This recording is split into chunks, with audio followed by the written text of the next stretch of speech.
थोड़ा सा रिव्यू करेंगे, सबके एक्सपीरियंस लेंगे। तो आज की क्लास फास्टिंग के बारे में थोड़ा एक नए तरीके से मैं कुछ बताना चाहता हूँ, और प्रैक्टिकली हिसाब से जो लोग अलग अलग लाइफ स्टाइल जीते हैं, सबके लिए उसमें कुछ ना कुछ होगा बीमारी से बचने के उपाय के तौर पे।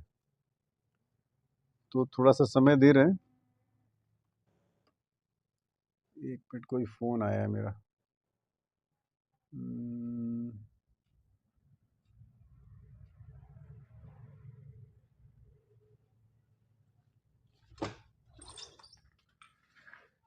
तो पूछना हो कुछ तो आप इस बीच में पूछ सकते हैं।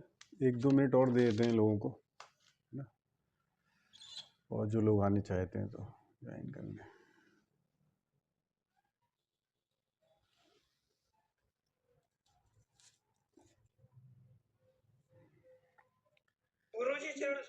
बताइए। नमस्कार। अच्छा अच्छा, हाँ, कैसा रहा आपका वो, आज गए थे ना आप कहीं फार्म हाउस में? हाँ हाँ, अच्छा रहा एक्सपीरियंस वहाँ का? बहुत बढ़िया रहा। वहाँ पे जो है वो ऑर्गेनिक गेहूं की खेती कर रहे हैं, चने की खेती कर रहे हैं, और आपका भी लगी हुई है, और वो लगा हुआ है, पपीता लगा हुआ है, और वो है क्या बोलते हैं, और मूली लगाई थी, मूली तो अभी खत्म हो गई है। तो वो सब कुछ ऑर्गेनिक कर रहे हैं, और कोई भी खाद नहीं डाल, केमिकल वाली। फल में क्या क्या है उनके पास? फल में उनके पास बिही है। हाँ, अभी बिही लगी है, और वो लगे पपीते लगे। अच्छा, बस दो ही हैं, बाकी तो और चीज नहीं लगी है। और फल में बाकी सब्जियों में लगाते हैं वो सभी। ठीक, बढ़िया। कितना दूर है यहाँ जबलपुर से? जबलपुर से ज्यादा दूर नहीं, जो रामोजी वाटर पार्क है अपना, सुख सागर मेडिकल हॉस्पिटल के आगे। हाँ, तो फिर भी वो मेरे ख्याल से करीब रामोजी वाटर पार्क 30 किलोमीटर तो होगा। बरेला से पड़ता है वो, जैसे यहाँ से कोर पड़ता है आपका 10 किलोमीटर, और मेरा बरेला से वो पड़ता है, आप जहाँ मैं गया था आज, वो पड़ेगा 40 किलोमीटर। अच्छा, ठीक है, बढ़िया जी। 40 है तो जबलपुर से 30 पड़ेगा। हाँ, मेरे ख्याल से जबलपुर से 30 पड़ेगा। जी जी, लेकिन बढ़िया है वो विक्टोरिया में एक सर है, उनका है वो। अच्छा, तो इन्होंने क्या लीज पे लिया हुआ है? हाँ, उन्होंने जो है नहीं, हाँ लीजिए पे मान लो उसको, उन्होंने अच्छा, जो है उनसे बोला है कि हम इतने इतने पैसे आपको देंगे, उनका जो भी बात हुई हो, तो वो केवल उनको इतना पैसे देते हैं, वो अपने हिसाब से खेती करते हैं। चलो, हाँ, लीज पे होगा, बटाई पे जैसा होता है ना, उस तरीके का। जी जी जी, वो रहते खेत में, लेकिन बाहर का कुछ नहीं खाते, वो वहीं पे तेल वेल वगैरह भी वो सरसों वरसों का वहाँ पटकी से पेरा के सरसों बोते हैं, और वो यहाँ बाहर से तेल नहीं खाते, पूरे बाहर का तेल भी नहीं खाते, सब्जी भी नहीं खाते, सब कुछ ढाई का उपयोग करते हैं। नहीं, धीरे धीरे अवेयरनेस तो आ रही है लोगों में। होगा। और आज मैंने वहां से बहुत सारा माल भी लेके आया, मैंने खरीद के। चलिए चलिए, बढ़िया, ठीक है। भट्टे लाया, भट्टे लेके आया, बेल लेके आया, पपीता लेके आया, चने लेके आया। चलिए, तो ठीक है। अब आप लोगों का एक बार थैंक यू। आप लोग का एक बार फिर से स्वागत है। ये सेकेंड लास्ट सेशन है, जैसा हम लोगों ने तय किया था कि 10 सेशन मैं करूँगा इस 15 दिन के प्रोग्राम में। तो ये शायद 9वां सेशन है। कल एक सेशन और होगा जिसमें हम लोग रिव्यू करेंगे और आगे की रणनीति स्वास्थ्य को पाने के लिए और बीमारी से मुक्त होने के लिए। तो जैसा हम लोग पहले और हर बार एक बार तो बताते ही हैं आपको कि बीमारी कोई आपको मारने के लिए नहीं होती है, और बीमारी कोई ऐसी चीज़ नहीं है जिसको कि आपको लड़ के ख़त्म करना है। बीमारी एक शरीर का फीडबैक जैसा मैकेनिज्म होता है ना, कि शरीर आपको कुछ बताता है कि ये आपके शरीर के अंदर क्या चल रहा है, क्या ठीक नहीं चल रहा है। तो वो एक शरीर का जीवन की रक्षा के लिए, जीवन को बचाने के लिए वो एक फीडबैक सिस्टम है बीमारी, जो आपको बताता है कि आपके साथ कुछ गड़बड़ चल रहा है। और बीमारी जो है कुल मिला के इसको अपन बोल सकते हैं, ये जो लाइफ स्टाइल और खाने पीने का जो दबाव है आपके शरीर के ऊपर, उसका रिफ्लेक्शन है ये। जो आप नियमों का उल्लंघन लगातार कर रहे हैं, उस उल्लंघन की वजह से जो खान पान का उल्लंघन है, आबो हवा का उल्लंघन है, बाकी जो टॉक्सिन है जो आपके शरीर में, तो ये एक दबाव है जीवन शैली का जो बीमारी के रूप में आपके सामने आता है। वो ये बताना चाहता है कि बीमारी जो है वो आपके शरीर में कहीं ना कुछ एक संतुलन में गड़बड़ी हो रही है, मतलब डिसबैलेंस आपकी बॉडी में हो रहा है, उसको ही बीमारी आपको बताती है। और ये बीमारी जो है वो एक इमरजेंसी प्रोसेस है आपकी बॉडी का, बोलते ना आपातकालीन व्यवस्था है, जो शरीर ऐसी स्थिति में उठाती है जब शरीर के पास कोई ऑप्शन नहीं बचता है, या हम लोग उस ऑप्शन को बचने नहीं देते हैं, तब शरीर एक मजबूरी में उठाया जो कदम होता है, दैट इज कॉल्ड डिजीज। वो आपसे ये कहना चाहता है कि आपको शरीर में कुछ सुधार की जरूरत है। बीमारी जो है वो आपसे बार बार इंगित करती है, चाहे वो छोटा सिम्टम हो चाहे बड़ा सिम्टम हो, ये बताती है कि आपको अपने लाइफ स्टाइल में, अपने खान पान में सुधार करना है, बशर्ते कि आप वो संकेत सुने। तो इस कंडीशन में आके आपके पास दो ऑप्शन आते हैं। एक ऑप्शन आता है कि आप ये जो बीमारी फीडबैक दे रही है आपको, जो बता रही है कि आपकी लाइफ स्टाइल में, आपकी जीवन पद्धति में कुछ गलत सलत चल रहा है, ये जो बोलने का प्रयास कर रही है शरीर आपको संकेत के माध्यम से अपनी भाषा में बोलने, इस भाषा को, इस वार्निंग को आप दबा दें, सप्रेस कर दें। जैसे कोई बच्चा होता है ना, उसको कोई प्रॉब्लम है तो वो पिताजी को बताने की कोशिश कर रहा है, रो रहा है, तो एक तरीका है कि उसको डांट दो कि अब रोया तो तेरे को मार देंगे। तो एक तो हम उसको दवाई से सप्रेस कर सकते हैं, दबा सकते हैं कि शरीर को बोलने ही ना दें कि शरीर क्या चाहता है। और दूसरा ऑप्शन हमारे पास आता है कि शरीर जो बोल रहा है उसकी भाषा को समझे कि लाइफ स्टाइल में क्या गड़बड़ी हो रही है, जिस वजह से शरीर मुझे बीमारी के माध्यम से एक फीडबैक दे रही है कि आप कुछ गड़बड़ कर रहे हैं, आपसे कुछ छूट रहा है, आपको कुछ कंफ्यूजन है, आप खाने में गड़बड़ी कर रहे हैं, आप प्रॉपर नींद नहीं ले रहे हैं, आप बहुत ज़्यादा स्ट्रेस में हैं, आपके शरीर में वातावरण से बहुत ज़्यादा टॉक्सिन आ रहा है। तो ये जो फीडबैक सिस्टम है जो शरीर देता है मजबूरी में, इस भाषा को हम लोग समझें तो हमको ट्रीटमेंट की ज़रूरत नहीं है। इस विरोध को जो शरीर बता रहा है बीमारी के, उसको दबाने की ज़रूरत नहीं है, हमको शरीर को मदद करने की ज़रूरत है।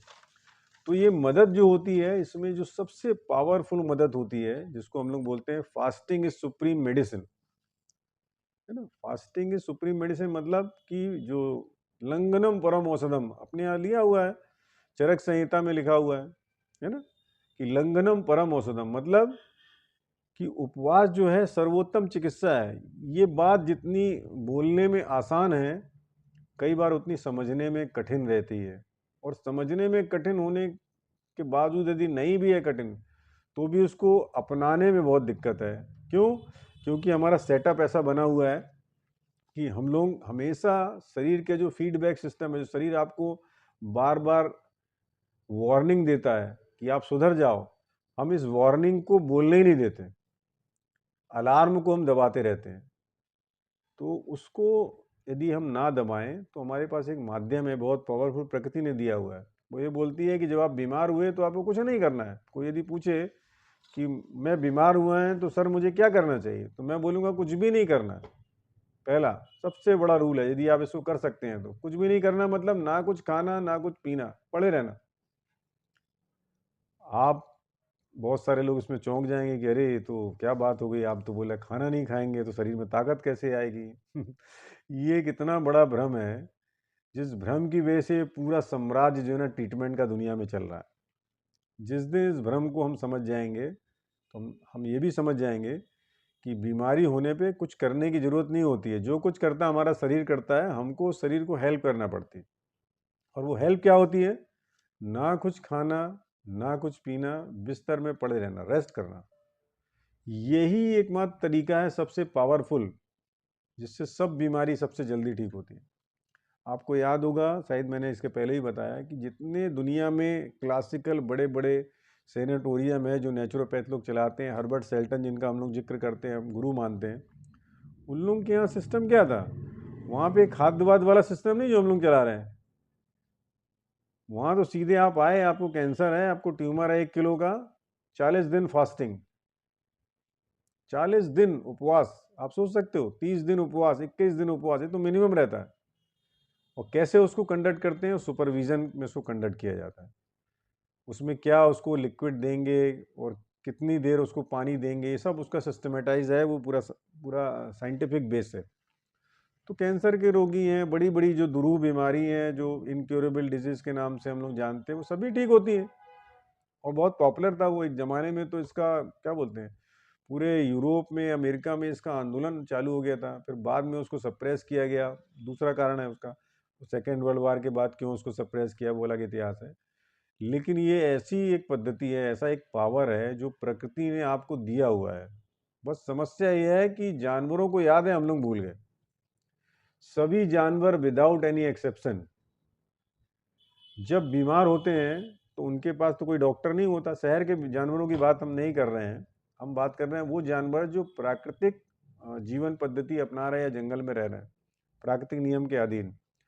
वो जब भी एक्सीडेंटली कभी बीमार होते हैं या उनको कोई चोट लगती है, तो वो सबसे पहले क्या करते हैं? तुरंत एक कोने की जगह, शांत जगह देख के लेट जाते हैं, खाना पीना बंद कर देते हैं, केवल बीच बीच में उठते हैं तो पानी पीते हैं और फिर लेट जाते हैं। मतलब वो वाटर फास्ट करते हैं, कुल मिला के देखा जाए, टेक्निकल भाषा में बोला है तो वाटर फास्ट करते हैं।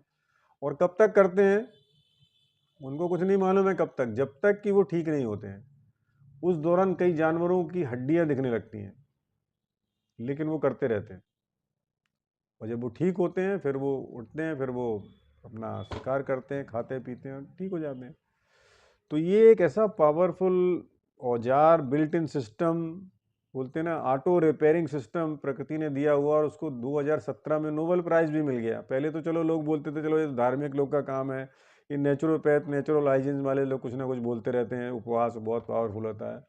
लेकिन जब इसको साइंटिफिक आधार मिला 2017 में, होशीमारी नाम के जापान के एक वैज्ञानिक हैं जिनको ऑटोफेजी ऑटोफेजी उसका पार्ट है, फास्टिंग का ही पार्ट है, ऑटोफेजी में नोबेल प्राइज़ मिला। और उनका ये कंट्रीब्यूशन था कि वो बताया कि जैसे आप उपवास रखते हैं तो 72 घंटे के बाद जब शरीर में कोलेजन ग्लाइकोजन की मात्रा, कोलेजन नहीं ग्लाइकोजन की मात्रा ख़त्म हो जाती है, तो बॉडी फिर कैंसर सेल या ऐसे अपशिष्ट पदार्थों को खाना चालू करती है, जिससे कैंसर ठीक होना चालू हो जाता है।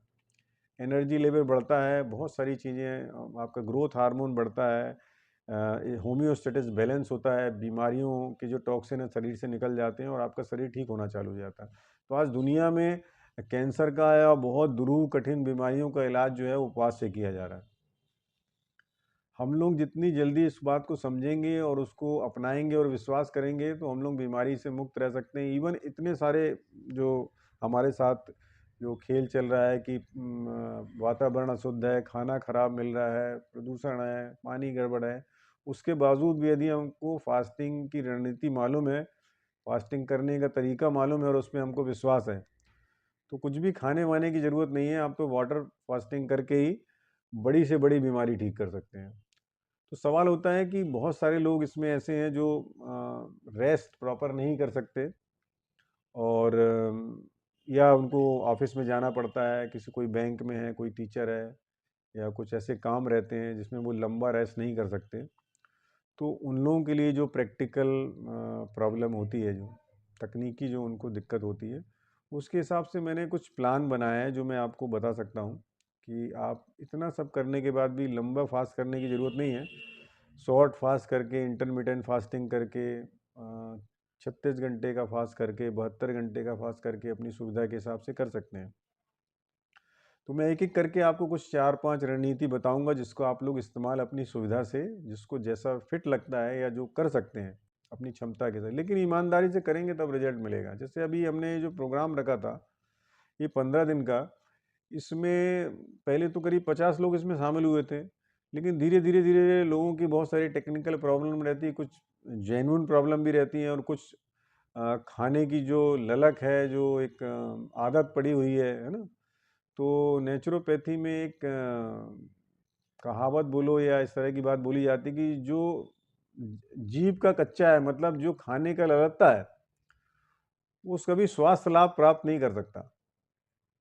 जो खाने का बहुत शौकीन है, टेस्ट का, कि ये भी ऐसा मज़ा आता है, वैसा भी मज़ा आता है, वो कभी भी स्वास्थ्य लाभ प्राप्त नहीं कर सकता, ऐसा बोलते हैं। तो जब हम ज़बान पे कंट्रोल करते हैं, है ना, तो उससे फिर धीरे-धीरे आपकी हेल्थ सुधरना चालू होती है ना? न्यूट्रिशन की तरफ हम ज़्यादा सोचते हैं टेस्ट के अलावा, तो हमारा सुधरना चालू होता है। तो मैं एक करके बताता हूँ कि जो पहली रणनीति है या पहला जो तरीका है, उसको हम लोग बोलते हैं इंटरमिटेंट फास्टिंग। ये उन लोगों के लिए है जो लोग ऑफिस में काम करते हैं और उनको कई बार तो ऐसा प्राइवेट जॉब रहता है कि संडे को भी जाना पड़ता है, ओवर टाइम में भी रुकना पड़ता है, तो वो तो आते ही घर लेट हैं, उसके बाद सोना भी है, बहुत सारी चीज़ों को मैनेज करना है घर में।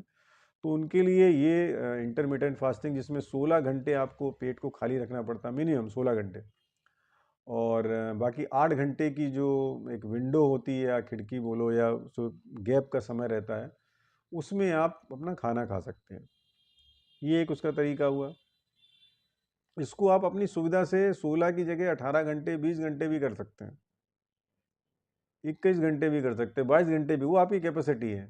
और 24 आवर में एक बार खाने के जो सिस्टम है उसको भी अपना सकते हैं, वो सभी इसी में आता है।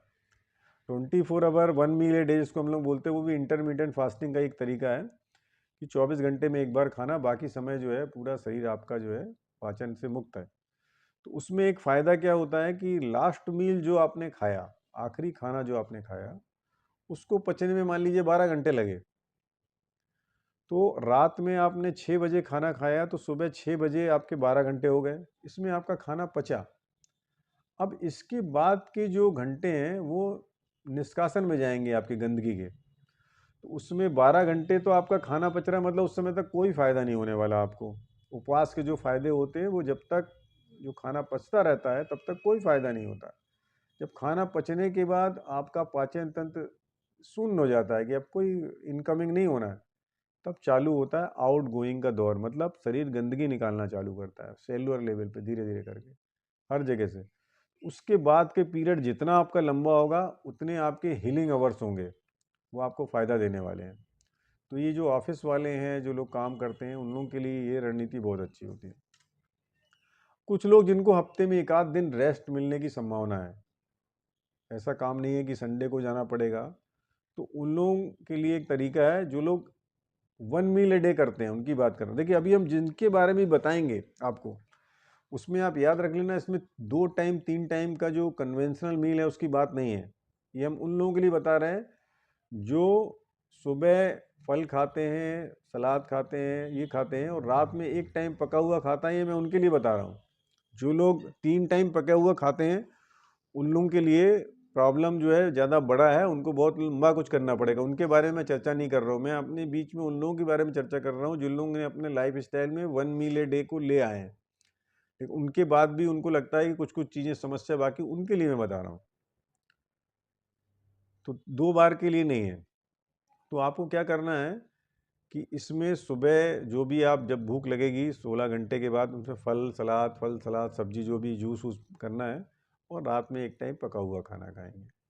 अब मान लीजिए आप ये नहीं करना चाहते, आपको लगता है नहीं, ये तो सुबह तो मेरे को ऑफिस जाना पड़ता है, काम रहता है, भूख लगे आती, तो आप ये नहीं कर पा रहे हैं, तब आपको हफ्ते में 1 दिन या तो रसाहार पे रहना है या तो वाटर फास्ट करना है, हफ्ते में 1 दिन। तो आपका डिटॉक्सिफिकेशन होता रहेगा 1 दिन। ये भी नहीं कर सकते तो फिर 15 दिन में आपको 1 दिन 36 घंटे का फास्ट करना चाहिए। 36 घंटा मतलब आज रात में खाया तो कल रात में 24 घंटे हुए, परसों सुबह जब चालू करेंगे तब ये 36 घंटे उपवास कहलाता है। तो यदि आप ये नहीं करना चाहते तो फिर आपको क्या करना पड़ेगा, 15 दिन में 1 दिन आपको 36 घंटे का उपवास रहना पड़ेगा, तो आपको फ़ायदा होगा। और उस समय उपवास रहिए जिस समय आपको रेस्ट करने के लिए मौका हो, ज़्यादा काम ना हो, फिजिकल मेंटल वर्क ना हो, उस समय करिए। और ये भी आप नहीं कर पा रहे हैं, मान लीजिए आपको लगता है कि नहीं बहुत ज़्यादा दिक्कत है, तो फिर एक तरीका है, महीने में 3 दिन या 1.5 महीने में 3 दिन, महीने में करेंगे तो अच्छा, नहीं तो 1.5 महीने में 3 दिन आपको कंटिन्यूस उपवास करना पड़ेगा। ये मैं ऐसा क्यों बढ़ा रहा हूँ समय उपवास का, इसलिए कि जितने दिन आपके शरीर में ज़्यादा जाएंगे बिना उपवास के, उतना शरीर में टॉक्सिन का लोड बढ़ेगा, तो उतना ज़्यादा समय लगेगा। तो यदि आप हर हफ्ते नहीं कर पा रहे हैं तो फिर 1.5 महीने में 3 दिन आपको कंटिन्यूस उपवास करना पड़ेगा। वाटर फास्ट करें सबसे अच्छा है, नहीं कर पाते तो जूस फास्ट करें। और बोलोगे कि ये भी नहीं कर सकते, बहुत समस्या है, तो फिर एक तरीका जो हमारे बहुत सारे रिलीजन में भी, हमारे यहाँ भी है, 2 नवरात्रि आती हैं बेसिक। वो 2 नवरात्रि में 9-9 दिन का आपको उपवास करना है ना।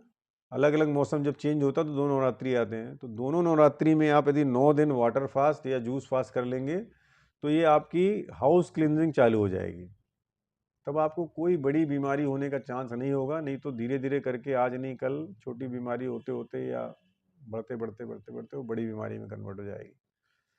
तो ये मूलभूत रूप से ये जो तरीका है, इसको आप लोग अपना सकते हैं। अब इसके बाद सवाल उठता है कि ठीक है, हमने तो ये कर लिया है, अपनी आदत भी हो गई मेरी कि मैं 9 दिन उपवास भी रहता हूँ या इंटरमिटेंट फास्टिंग करता हूँ या 36 घंटे करता हूँ, लेकिन मुझे ऐसा कुछ सिक्योरिटी चाहिए जिससे मैं कभी बीमार ना हूँ, और भी आप चाहते हैं। तो इसके साथ में जो मैंने बताया कि जब भी आपको कोई सिम्टम आए बीच में, तो आपको तुरंत ही पका हुआ खाना 2-4 दिन 10 दिन के लिए बंद कर देना। आपको 100% रॉ फूड, जो लोग 100% रॉ फूड में आ जाते हैं उनको तो ये समस्या ही नहीं है। जितनी मैं बता रहा हूँ ये उनके लिए है जो लोग पका हुआ खाना नहीं छोड़ पा रहा है। यदि आप प्राकृतिक आहार में हैं तो उपवास की कोई आवश्यकता नहीं है, उपवास के बिना भी आपका शरीर ठीक हो जाएगा। ये उनके लिए है जो पूरा पूरा नहीं छोड़ पा रहे हैं पका हुआ खाना, उनके लिए। तो जब ऐसी कोई दिक्कत आए, कोई ऐसा सिम्टम आए, तो आपको फिर कुछ दिनों के लिए आपको पका हुआ खाना छोड़ देना है, बंद कर देना है। उसमें भी यदि सिम्टम नहीं जाते हैं तो फिर आपको, बहुत कम होता है ऐसा, 80% केस में तो ऐसा होता नहीं है। आपके जो जितने तरीके मैंने बताया उसमें ज़्यादातर बीमारी आपकी ठीक हो जाती हैं, लेकिन उसके बाद भी यदि किसी की बीमारी ठीक नहीं होती है तो उसके लिए 2 ही ऑप्शन बचते हैं फिर, या तो फलाहार या तो वाटर फास्ट। कई बार क्या होता है कि शरीर में टॉक्सिन लोड इतना ज़्यादा होता है और इतना कॉम्पैक्ट होता है कि वो इवन फलाहार से भी, और जो हम लोग क्या बोलते हैं रॉ फूड ले रहे हैं जिसमें अंकुरित अनाज वगैरह है, इससे भी नहीं जाता, क्योंकि इसमें भी थोड़ा समय लगता है ना, पाचन में समय लगता है, तो शरीर जो है उतने समय तक एंगेज रहता है। तो कई स्थितियां ऐसी हैं जिसमें आपको अल्टीमेटली वाटर फास्ट करना पड़ता है, और वाटर फास्ट करने से क्या होता है, टाइम पीरियड आपका कम हो जाता है। यदि आप चाहते हैं कोई बीमारी 6 महीने में ठीक हो रही है, आप चाहते हैं उस बीमारी को 15 दिन में ठीक करना, 10 दिन में ठीक करना, 5 दिन में ठीक करना, तो इतना कम समय लगेगा यदि आप वाटर फास्ट करेंगे तो। बाकी जितने तरीके हैं उसमें बीमारी ठीक होती है लेकिन लंबा समय लगता है, क्योंकि उपवास का मतलब ही होता है physiological and mental rest. Physiological में खाना भी आता है कि आपने शरीर की फिजियोलॉजी को चालू कर दिया, तो एटलीस्ट जितने समय तक आपका फल पचेगा, अंकुरित अनाज पचेगा, उतने समय तक शरीर एंगेज रहता है। तो बेस्ट और सबसे पावरफुल सुप्रीम जिसको बोलते हैं, जो पावर है जिसको बोलते हैं ब्रह्मास्त्र, वो ब्रह्मास्त्र है उपवास, उसका कोई बराबरी नहीं है। ये उन लोगों के लिए थोड़ा रिलैक्सेशन है जो चाहते हैं कि धीरे धीरे होता रहे, हो जाएगा 6 महीने में, साल महीने में चलेगा, लेकिन हम तो उपवास नहीं कर सकते। उपवास सबसे सरल तरीका मैं बता रहा हूँ, लेंदी तरीके जो होते हैं ना, कई बार उसमें आदमी ब्रेक डाउन हो जाता है, नहीं कर पाता। बोले आप कितना परहेज करेंगे, इतनी देखो समाज में तो स्तर होता है ना, लेयर होती है, सब समाज में जो बौद्धिक स्तर है, जो समझदारी का स्तर है, जो फिलॉसफी का लेवल है, वो सबका एक सा नहीं है। बहुत सारे बहादुर मिलेंगे, बहुत सारे इनका डिटर्मिनेशन बहुत स्ट्रांग होगा, कुछ का थोड़ा कम होगा, कुछ थोड़ा ऐसे वैसे हिलने डुलने वाले रहते हैं। तो सभी टाइप के लोग तो समाज में है ना, तो हमको तो सबके बारे में सोचना है। तो सबसे, यदि आप डिटर्मिनेशन आपका स्ट्रांग है और आप प्रकृति के ऊपर आपका विश्वास भी अटल है, तो आपके लिए सबसे सरल उपाय है वाटर फास्टिंग। और उसके बाद है कि आप प्राकृतिक आहार पे आइए जिसमें फ्रूट है, मैक्सिमम फ्रूट यदि लेंगे तो फ्रूट तो सबसे पावरफुल डिटॉक्सिफायर है उपवास के बाद। गंदगी निकालने के लिए सबसे पावरफुल जो उपाय है उपवास के बाद वो है फलाहार। उसके बाद आता थर्ड नंबर पे अंकुरित वगैरह जिसको हम लोग ऐड कर लेते हैं, नट्स सीड वगैरह ऐड कर लेते हैं। ये डिटॉक्सिफिकेशन में 3rd नंबर पे आता है। और पका हुआ खाना जिसको बोलते हैं, ये डिटॉक्सिफिकेशन में कोई हेल्प नहीं करता, क्योंकि ये शरीर की इकोनॉमी में, शरीर के जो पाचन तंत्र है, शरीर के जो एंजाइम का जो सिस्टम है, लीवर सिस्टम है, सभी के ऊपर सेलुलर लेवल पे सभी पे एक प्रेशर क्रिएट करता है। इसलिए कोई भी बड़ी बीमारी, क्रॉनिक डिजीज नहीं ठीक होती। एक्यूट डिजीज तो हमने पहले ही बता दिया, कोई बीमारी नहीं होती, वो तो शरीर को थोड़ा बहुत रेस्ट दोगे, खाने पीने में थोड़ा बदलाव किया तो डिटॉक्सिफिकेशन है, वो तो वैसे ही सब कुछ निकल जाना है, शरीर खुद ही निकाल रहा है। लेकिन जब शरीर में टॉक्सिन जमना चालू हो जाता है, जिसको मैं बोलता हूँ वही एक्चुअली में क्रॉनिक डिजीज है, वो ठीक करने के लिए आपको यही 2-3 उपाय में से एक उपाय अपनाना पड़ेगा, और इसके अलावा और इसमें कोई रास्ता नहीं है। तो यही था शॉर्ट में आज का विषय। इसके बारे में यदि किसी का कोई सलाह होगी या सवाल होगा तो वो भी बताएंगे मुझे, नहीं तो 1-2 पॉइंट और मैं कवर करूंगा आपकी बात सुनने के बाद। तो मूलभूत मुद्दा ये है कि आप 2/3 खाना, 2/3, यदि 3 मील पैटर्न आपका चल रहा है, 3 मील पैटर्न चल रहा है, तो एक खाना आपका फल का हो गया, एक खाना आपका सलाद का हो गया, और एक खाना जो है ना आपका पका हुआ हो गया। ठीक है ना, ये चल रहा है आमतौर पर। बहुत सारे लोग इसमें बड़े कंफर्टेबली एडजस्ट कर लिया लोगों ने, तो उनको भी ये इस बात का ध्यान रखना है कि जैसे सिम्टम आते हैं तो जो 3rd वाला है ना उसको शिफ्ट करके 2nd या 1st में आ जाना है, वही लेना है आपको। मैं इसको बोलता हूँ FVG सिस्टम, मतलब फ्रूट, वेजिटेबल एंड ग्रेन। तो जैसे आपने फ्रूट खाया, सलाद खाया और रात में ग्रेन्स खा रहे हैं, तो यदि आपका प्रॉब्लम चालू होता तो ग्रेन वाला या पका हुआ खाना खत्म कर दीजिए आप, आपके सिम्टम सबसाइड हो जाएंगे। नहीं खत्म होते तो वेजिटेबल वाला भी खत्म कर दीजिए, आप फ्रूट्स पे आ जाइए, ठीक हो जाएंगे। नहीं होता तो फ्रूट जूस पे आ जाइए, ठीक हो जाएंगे। इसके बाद भी नहीं होता, 5% 2% बीमारी बचती है, उनके लिए वाटर फास्ट। बाकी तो ये 3-4 जो मैंने तरीका बताया, इसमें मैक्सिमम मैक्सिमम बीमारियां कवर हो जाती हैं। इतना सरल है स्वास्थ्य रहना। लेकिन जब आप ट्रीटमेंट की तरफ आपका ध्यान चला जाता है, जो मैंने बताया ना, बीमारी है फीडबैक सिस्टम, आपको बताती है कि यहाँ यहाँ गड़बड़ चल रहा है, आप समझिए। जब आप इस सिस्टम को सप्रेस करते हैं दवाई से, तो वो फिर कॉम्प्लेक्सिटी आती है। फिर आपको 1 दवाई, 2 दवाई, 3 दवाई, 4 दवाई, ऑपरेशन, ट्रांसप्लांट, डायलिसिस, रेडिएशन। ये रास्ता आपको सरल लगता है कि ये रास्ता सरल लगता है? मुझे लगता है ये रास्ता बहुत सरल है। हॉस्पिटल में भर्ती होना, समय की बर्बादी, परेशानी, पैसे की बर्बादी, अपने अलावा और 10 लोगों का समय बर्बाद करना, ये सब बीमार होने वाला व्यक्ति अनजाने में करता है। लेकिन वो इसलिए करता है क्योंकि उसको मालूम ही नहीं है कि इतना सरल है कि मैं स्वस्थ रहना आसानी से रह सकता हूँ, मैं भी रह सकता हूँ, मैं अपने परिवार को भी। जिन लोगों ने इस बात को समझा और अपनाया, आज वो परिवारों से आप बात करिए, सुनिए, मैं ऐसे बहुत सारे परिवारों को जानता हूँ जो उसको, उनको उपवास का महत्व तो मालूम है। पहले के लोग तो ये बोलते भी थे, इवन एलोपैथिक डॉक्टर बोलते थे कि यदि बुखार आ रही है, कुछ भी हो रहा है, तो 72 आवर्स आपको कुछ नहीं खाना है, उपवास करिए, रेस्ट करिए, खुली हवा में बैठिए, धूप तापिए, इसमें ही ठीक हो जाता है। लेकिन अब क्योंकि धीरे धीरे प्रोफेशनलिज्म हर चीज़ में हावी हो गया, अब जो मेडिकल सर्विस है वो सर्विस नहीं रह गई, अब वो एक बिजनेस हो गया है। जो मरीज है वो डॉक्टर के लिए एक ग्राहक होता है जो उसको पैसा देगा, और उसकी बीमारी से कोई एक पूरा सिस्टम है जो फल फूल रहा है ना। हमारा मेडिकल सिस्टम क्या प्रॉफिट ओरिएंटेड हो गया है, तो उसमें क्या है, आपकी बीमारी जितनी ज़्यादा होगी उतनी ज़्यादा कमाई है, जितनी ज़्यादा दवाइयाँ बिकेंगी उतनी ज़्यादा कमाई है। अब हम लोग जिस बात की चर्चा करते हैं, हम लोग जिस तरह की बातें करते हैं और जिस नेचुरल डाइट की और नेचुरोपैथी की बात करते हैं, उसमें तो कमाई नहीं है ना। उसमें तो एक बार आपको सीख लेना है और जीवन भर आप डिजीज फ्री रहेंगे। तो उसमें ना दवाइयाँ बिकने वाली हैं, ना कोई फल का पेटेंट है, फल भी आपको खाना है, तो हमको क्या मिलेगा? कुछ नहीं है। तो उसमें क्या है, धंधा नहीं। तो ये पूरा जो सिस्टम बैठा हुआ, ये बैठ जाएगा। आप समझ रहे हैं? हम लोग जो हैं, हम लोग हेल्दी पिक, जैसे मैं बीमार नहीं होता तो मैं इस जो सिस्टम है ना, इसके ऊपर मैं एक प्रकार का क्या बोले, बोझ बोझ नहीं बोलना चाहिए, मैं थ्रेट हूँ उनके लिए, खतरा हूँ, खतरे की घंटी हूँ। आप बताइए ना, जिसको साल में 5 बार 10 बार टाइफाइड होता था, सज्जन के बारे में बताया, तो वो तो दवाई लेते थे ना। अब उनको वो सीख गए, तो उतनी दवाई तो वो नहीं खरीदेगा। ऐसे यदि समाज में ज़्यादा लोग हो गए जिनको उपवास का महत्व समझ में आ गया और कॉन्फिडेंस पैदा हो गया, बस कॉन्फिडेंस पैदा करने की बात है।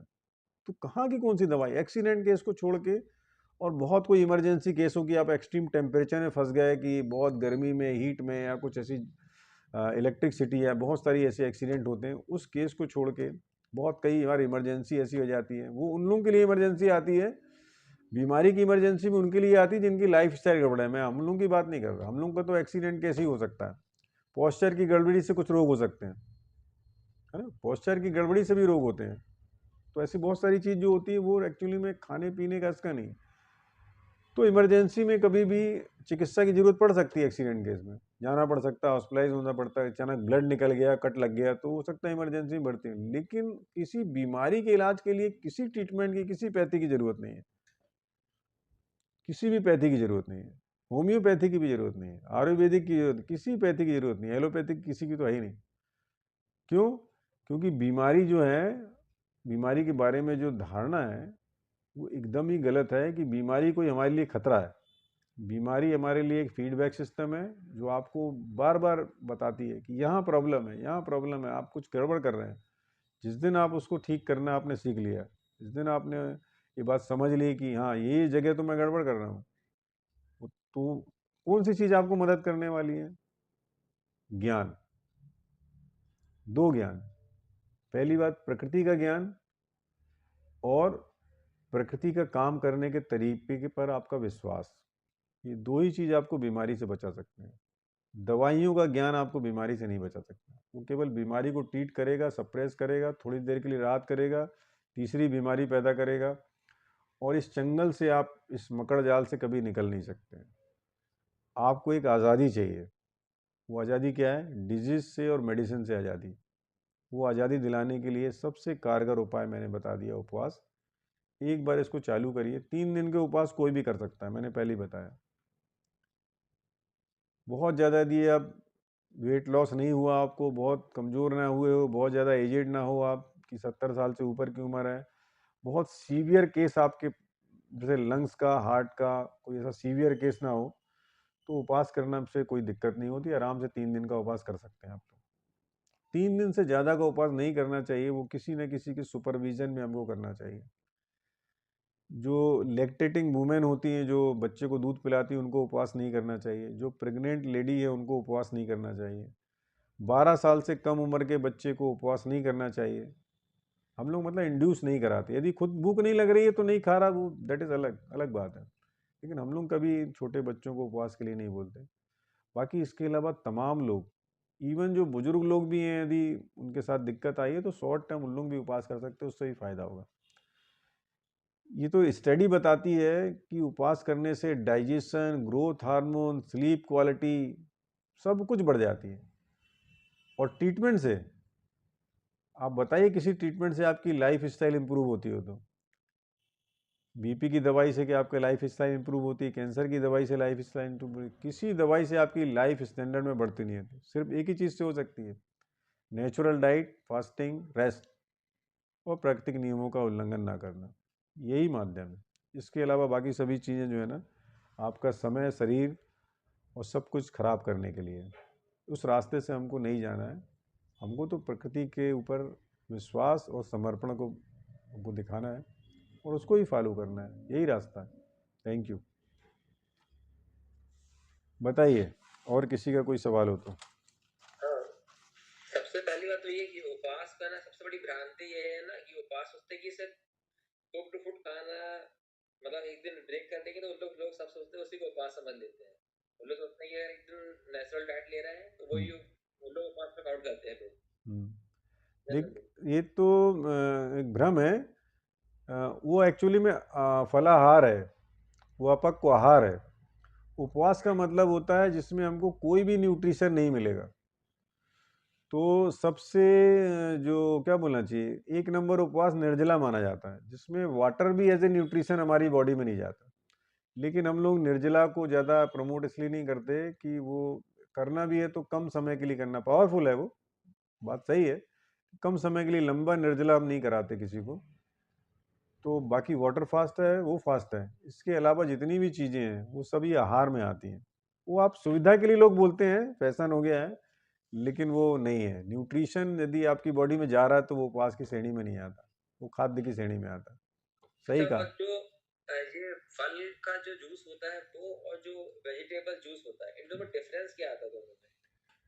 फल का जो जूस है वो बहुत तेजी से डिटॉक्सिफिकेशन करता है, स्पीड बहुत ज़्यादा है। ऐसे ही फल बहुत तेजी से डिटॉक्सिफाई करेगा।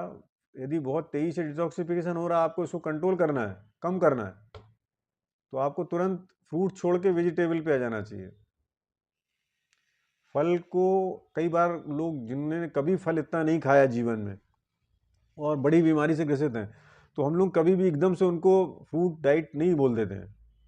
बहुत इमरजेंसी नहीं हो तो उन लोगों को क्या बोलते हैं कि आप सलाद ज़्यादा खाइए, थोड़ा सब्जी पका के खाइए थोड़े दिन तक, अन्न को छोड़ दीजिए। उसके बाद धीरे धीरे फ्रूट्स पे आते हैं। फ्रूट्स को कभी भी किसी को, जो लोग भी इसको अपने जीवन में अपना के और दूसरों को भी सिखाना चाहते हैं, दूसरों को हेल्प करना चाहते हैं, प्रोफेशन बनाना चाहते हैं, उनको इस बात को याद रखना कि फ्रूट जो है उपवास के बाद सबसे पावरफुल डिटॉक्सिफायर है। एकदम से आप इंट्रोड्यूस कराएंगे जिसकी बहुत दिनों से दवाई चल रही है, बहुत टॉक्सिन लोड है, शराब पीता है, दारू पीता है, नॉन वेज बहुत खाता है, उसको तुरंत हमेशा स्टार्टिंग में फ्रूट फास्ट पे या फलाहार पे नहीं डाल देना एकदम से। आप परेशान हो जाएंगे, वो भी परेशान हो जाएगा। उसको पहले बोलना है कि एक टाइम फल खा, सलाद खा और शाम को पकी हुई सब्जी खा, अन्न छोड़ दे। कुछ दिन तक इसको चलाना है, फिर अल्टरनेट डे में उसको सब्जी बंद करना है, वेजिटेबल पे आना, फिर धीरे धीरे करके 1-1.5 महीने के बाद फिर उसको 100% फल पे लाना है। नहीं तो वो इतनी तेजी से डिटॉक्सिफाई करेगा कि वो बेचारा उसको कंट्रोल नहीं कर पाएगा। तो बोलेगा सर आपने कहाँ से मेरे को फंसा दिया, वो फल को गाली बकेगा, आपको गाली बकेगा। तो ऐसा नहीं करना। हम उसको कंट्रोल कर सकते हैं। फ्रूट जूस की जगह वेजिटेबल जूस और वेजिटेबल जूस की जगह वेजिटेबल सलाद खाने के लिए, या फिर और नहीं होता तो स्टीम करके खाने के लिए बोल सकते हैं। आप उसको कंट्रोल कर सकते हैं। और आपको बता रहा हूँ, यदि आपने किसी को फलाहार पे रखा या अपक को डाइट पे रखा, रॉ फूड पे रखा और उसको बहुत तेज़ी से डिटॉक्सिफिकेशन हो रहा है और आपको बर्दाश्त नहीं कर पा रहा है, तो उसको शाम को कुक्ड फूड स्टार्ट करवा देना, डिटॉक्सिफिकेशन स्लो हो जाएगा या रुक जाएगा। जैसे होता है ना, किसी को दर्द होने लगा बहुत पेट में और बोला जो आपने खाना दिया, बोला इस खाने से तो मेरी हालत खराब हो रही, तो उसको बोलना भी शाम को एक टाइम कुक्ड फूड खा ले, तुरंत दर्द बंद हो जाएगा, क्योंकि शरीर टॉक्सिन निकालना रोक देगा, एनीमल लेता रहेगा वो। तो ऐसे आपको ये सब कंट्रोल करना भी आना चाहिए। नहीं तो आप किसी को डाइट बताएंगे, वो बोलेगा 10 में से 2 आदमी को फायदा होगा, बाकी आदमी तो कंटिन्यूस ही नहीं कर पाएंगे। क्यों? क्योंकि वो इतने परेशान हो जाएंगे और सेकेंड टाइम आपके पास आएंगे भी नहीं। तो हमको ये टेक्नोलॉजी है, जो टेक्निक है, इसको हमको ध्यान देना है कि हमको कंट्रोल करना भी आना चाहिए इसको। तो कंट्रोल कैसे कर सकते हैं? और नीचे वाली डाइट में, जैसे मान लीजिए कोई उपवास पे है, उसको दिक्कत हो रही तो उसको फलाहार पे डाल दिया अपन ने, थोड़ा स्लो हो जाएगा। फलाहार वाले को अपन ने रसाहार पे, इस पे डाल दिया, क्या बोलते हैं, वेजिटेबल जूस पे डाल दिया, फ्रूट जूस से वेजिटेबल जूस पे डाल दिया। यदि उससे भी और प्रॉब्लम हो रही तो उसको हमने फिर क्या किया, सलाद पे डाल दिया। सलाद से भी काम नहीं बन रहा है तो उसको हमने बोला भैया आप एक काम करो, इसको आप स्टीम करके खा लो। और नहीं होता तो फिर एक टाइम कुक्ड फूड खिला दिए, तो उससे क्या होता है। लेकिन कुक्ड फूड इसका कोई इलाज नहीं है। मैं आप नहीं मत सोचना उसका इलाज, ये आपके लिए टेम्परेरी कंट्रोल करने के लिए ये टेक्निक है कि बाद में वो इसमें सस्टेन करे और हम उसको आगे सिखा पाए या उसको हम धीरे धीरे फिर से लाइन पे ला पाए। जी, नेक्स्ट बताइए। जो 36 घंटे फास्टिंग करना है रसाहार में, जैसे क्या तो क्या उसका क्या है कि फ्रूट जूस कब लेना है या कोई अदर फिर से बताइए। जो 36 घंटे का जो अपन ने फास्टिंग बताया ना, अपने रसाहार में रह रहे हैं मान, तो उसमें किस टाइम पे कौन सा जूस प्रेफर करना चाहिए, मतलब क्या ले? इसका कंसेप्शन क्लियर होना चाहिए ना, तो बाकी सब चीज़ें आपको समझ में आ जाएंगी। अपन यदि एक एक चीज़ समझने की कोशिश करेंगे तो फिर कोई नया सवाल आएगा तो आपको लगेगा यार फिर यादव ही से पूछा जाए। तो कंसेप्ट क्लियर करना है, कंसेप्ट क्लियर होने से सब चीज़ें क्लियर हो जाती हैं। कंसेप्ट ये है कि फूड कोई भी हो, वो शरीर में उसका पाचन होता है। पाचन होता है मतलब इनकमिंग हो रही न्यूट्रिशन की इनकमिंग होगी तो एक्सक्रीशन कम होगा। समझे आप मेरी बात? सेलों के अंदर यदि इनकमिंग हो रही है तो आउटगोइंग बहुत स्लो हो जाएगी। सिर्फ फायदा ये होगा कि इनकमिंग जो हो रही है वो क्वालिटी की हो रही है, फ्रूट की हो रही है ना। तो सेलों की एक्टिविटी लेवल पे इंप्रूवमेंट होगा, लेकिन एक्सक्रीशन उतना नहीं होगा जितना फास्टिंग में होता है। तो जब आप जूस फास्ट करा रहे हैं किसी को, रसाहार पे 36 घंटे रह रहे हैं, खुद रह रहे हैं, तो उसकी मात्रा जितनी बढ़ाते जाएंगे, जितनी फ्रिक्वेंसी आप ज़्यादा करते जाएंगे, उतना आपका डिटॉक्सिफिकेशन स्लो होगा। जितना पेट को खाली रखेंगे, एक फ्रूट जूस या फल को खाने से 1-1.5 घंटा भी यदि मान लीजिए आपका पाचन तंत्र इंगेज रहता है, तो उतने समय तक तो यदि ऐसा आप 10 बार करते हैं तो 10 घंटे तो आपके चले गए। कोई मतलब नहीं। हाँ, तो एक बहुत फेमस डॉक्टर थे, वो क्या करते थे, उनका तरीका ये था, ओटो नाम था उनका, वो क्या करते थे कि 15-20 दिन 30 दिन का भी लोगों को फास्ट कराते थे, लेकिन वो क्या करते थे, उनको तीन जूस सिर्फ देते थे, 3 जूस, मतलब 200 ml के दिन में 3 बार। जब बहुत कड़क भूख लगी, बर्दाश्त नहीं हो रहा, तो उसको जूस पिला दिए, इससे ज़्यादा नहीं, बाकी उपास चलने दो। तो ये कंबाइंड हो गया ना, वाटर फास्ट और जूस को भी ऐड करिए, लेकिन उतना नहीं ऐड किया कि पूरे समय उसको जूस ही, जितना आप खाते जाएंगे तो उतना स्लो होता जाएगा। तो उसमें कुछ दिक्कत नहीं है, टाइम पीरियड आपका डिटॉक्सिफिकेशन का बढ़ जाएगा, और कोई हार्म नहीं होने वाला आपको। तो वो कंट्रोल आपको, यदि आपको हाथ में रखना है तो फीडिंग ज़्यादा करा दो, डिफिशियंट खाने की फीडिंग करा दो तो स्लो हो जाएगा, और डिफिशियंट ही कराओगे तो बंद हो जाएगा, स्टॉक होना चालू हो जाएगा। क्योंकि जब ऐसा खाना आप बॉडी में डालोगे जो खुद टॉक्सिन है, तो फिर शरीर क्या करेगा, विड्रॉ करके फिर टॉक्सिन जमाना चालू कर देगा। न्यूट्रिशन ज्यादा किसमें होता है, फ्रूट जूस में होगी कि वेजिटेबल जूस में? फ्रूट में ज़्यादा न्यूट्रिशन है, वेजिटेबल में कम है। वेजिटेबल में मिनरल्स ज़्यादा होते हैं, विटामिन कम होते हैं, उसमें विटामिन ज़्यादा होते हैं और मिनरल्स भी अच्छे होते हैं, अमीनो एसिड भी, बहुत सारी चीज़ होती हैं इसमें, स्टार्च भी कुछ होता है, दूसरी चीज़ में होती है। तो न्यूट्रिशन जो है बेस्ट है फ्रूट्स में, सलाद में, और वेजिटेबल जूस में कम है जी। और बताइए,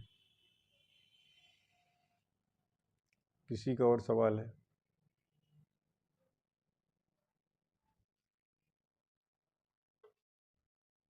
तो ठीक है, आज फिर यहाँ रहने देते हैं,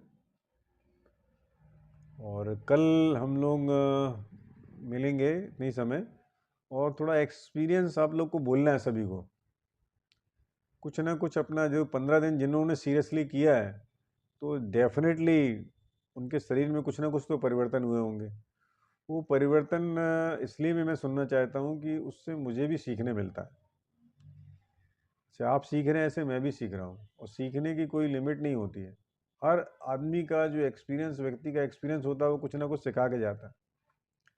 जहाँ फेलियर होते हैं वहाँ से भी सीख लेते हैं। बहुत सारे मरीज जो ना हम लोग को सिखाते हैं फेलियर होने के बाद, और ज़्यादातर मैंने तो सीखा है फेल होने के बाद। सक्सेस में तो आदमी बड़ा खुश हो जाता है कि अरे मैंने किया तो ठीक हो गया। जब आप किसी जगह फंसते हैं आके ना, तब आपको रास्ता खोजना पड़ता है, तो आप सीखते हैं। तो आपका भी जो प्रॉब्लम होगा वो सब बता सकते हैं, एक्सपीरियंस। बहुत सारे लोग ऐसे हैं जिनको बहुत फ़ायदा हुआ, उन्होंने पर्सनल मुझे बताया, ग्रुप में नहीं बात कर रहे हैं।